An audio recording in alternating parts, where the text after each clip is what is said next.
근종 때문에 임신에 악영향이 가지 않을까요? 혹은 임신하기 힘들어지지 않을까요? 이런 상황들이 가장 많아요. 먼저 자궁근종에 대해서 간단하게 알아볼까요? 자, 여기가 보시면 이쪽이 이제 자궁 근육입니다. 본격적으로 자궁 근종의 위치에 따라서 임신에 어떤 영향을 줄 수 있는지 알아볼게요. 또 많은 환자분들이 질문하는 것 중에 하나가, 선생님, 제가 임신 준비 중인데 꼭 수술을 받아야 될까요? 이렇게 말씀드리는데,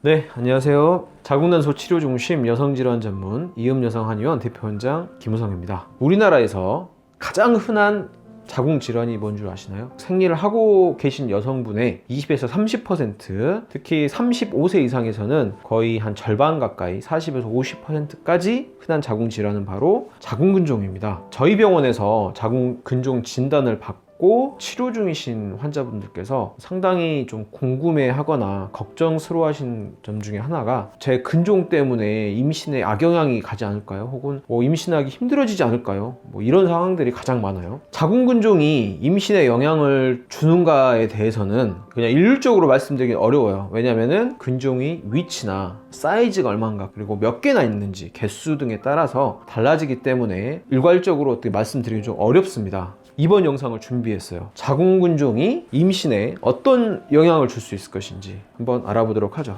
먼저 자궁근종에 대해서 간단하게 알아볼까요? 자, 여기가 보시면 이쪽이 이제 자궁 근육입니다. 자궁 근육에 있는 세포 하나가 이상하게 돌연변이를 해요. 점점 비정상적으로 자라나는 양성 종양인데요. 즉 암은 아니란 뜻이죠. 이 종양이 자라나기 시작할 때 어느 방향으로 자라나서 자리를 잡느냐에 따라서 근종의 위치가 결정이 되고, 그 자리 잡은 위치에 따라서 분류가 됩니다. 자궁 근육을 벗어나지 않고 근육 안에 자리 잡은 거를 근층 내 근종이라고 하고요. 자궁 내막을 압박하면서 자궁 안쪽으로 자리 잡은 거를 점막하 근종이라고 하고요. 자궁 바깥쪽으로 튀어나온 쪽으로 이렇게 자리 잡은 거를 장막하 근종이라고 합니다. 질과 이어지는 자궁의 입구에 해당하는 곳에 있는 것을 이제 자궁 경부 근종이라고 합니다. 이렇게 명칭으로만 좀 들으니까 뭔가 비슷비슷하고 어렵게 느껴질 수 있는데, 영상에 보이는 자막을 통해서 그냥 쉽게 이해하시면 될 것 같습니다. 본격적으로 자궁 근종의 위치에 따라서 임신에 어떤 영향을 줄 수 있는지 알아볼게요. 제가 설명드렸던 여러 자궁 근종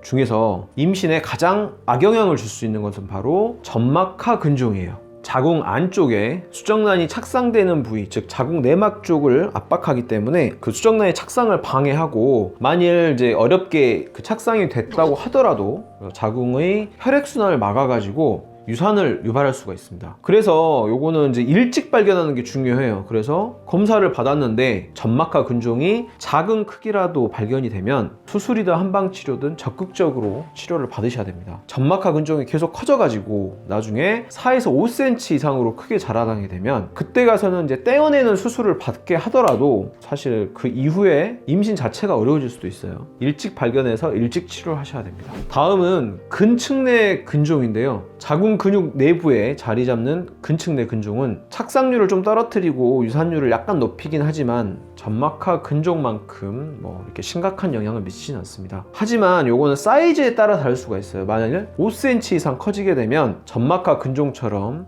착상을 방해할 수가 있어요. 만성 염증을 유발해 가지고 임신을 유지를 좀 어렵게 할 수도 있습니다. 그리고 가장 착한 위치에 있는 근종은 바로 장막하 근종입니다. 장막하 근종은 자궁 바깥쪽에 위치를 하기 때문에 착상이랄지 임신 초반에는 사실 별다른 영향을 주지 않습니다. 하지만 만약 사이즈가 크기가 10cm 이상으로 커지게 되면 임신 후반 때 자궁이 굉장히 커졌을 때 자궁이 막 압박되겠죠. 네, 그래서 약간 문제가 생길 수도 있어요. 자, 마지막으로 자궁과 질이 이어지는 입구에 있는 자궁 경부에 발생하는 자궁 경부 근종은 사실은 발생률이 아주 낮아요. 3% 이내라고 합니다. 이 근종은 임신을 성공할 때나 혹은 임신 도중에는 별 문제가 안 돼요. 하지만 출산을 할 때 난산을 유발하거나 굉장히 통증을 유발할 수 있어요. 왜냐? 아기가 나온 통로 입구에 있잖아요. 입구를 막아버리는 작용이 있기 때문에 이제 출산을 좀 어렵게 할 수 있습니다. 그래서 이런 게 있으신 분들은 나중에 무조건 제왕절개를 해야 할 수도 있어요.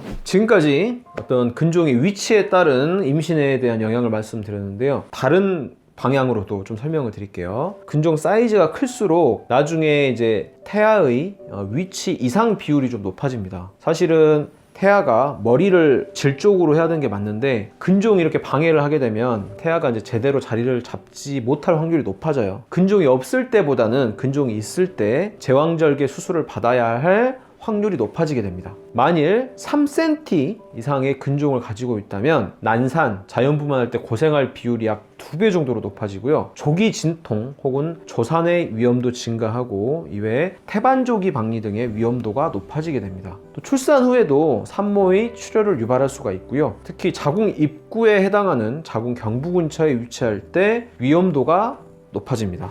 또 많은 환자분들이 질문하는 것 중에 하나가 선생님, 제가 임신 준비 중인데 꼭 수술을 받아야 될까요? 이렇게 말씀드리는데 제 의견으로는 근종이 있다고 해서 임신을 준비하기 위해서 수술을 받아야 하는 것은 아닙니다. 근종의 종류와 크기에 따라서 수술이 필요할지 아닐지가 달라지게 되고요. 조건이 된다면 충분히 비수술적으로 한방 치료 같은 거 통해 가지고 치료가 가능해요. 하지만 내막하 근종이 있거나 근측 내 근종인데 사이즈가 8cm 이상 정도의 큰 사이즈를 갖고 있다, 이런 상태라면 수술을 먼저 받고 임신을 준비하는 것도 좋은 선택일 수 있습니다. 근데 여기서 한 가지 제 의견 말씀드리자면요, 제가 조금 전에 제거하는 수술을 받을 필요도 있다고 말씀드렸었는데요, 그 외에 자궁 근종을 제거하는 수술은 신중하게 결정하시는 게 좋습니다. 왜냐하면 수술 자체가 임신을 좀 어렵게 만들 수도 있거나 혹은 근종 절제술을 받고 나면 출산할 때는 제왕절개를 해야 할 수도 있어요. 저는 이에 대해서 환자분들이 상담을 요청하시면요, 임신 계획이 있는 환자분들에게는 만약 점막하 근종은 2cm 이상, 근측 내 근종은 8cm 이상일 때 수술을 하시는 것이 좋다고 말씀드리고 있어요. 점막하 근종이 발견됐다고 하더라도 일부는 자궁 안으로 들어가 가지고 자궁에 큰 손상 없이 제거가 가능할 수 있기 때문에 당장에 너무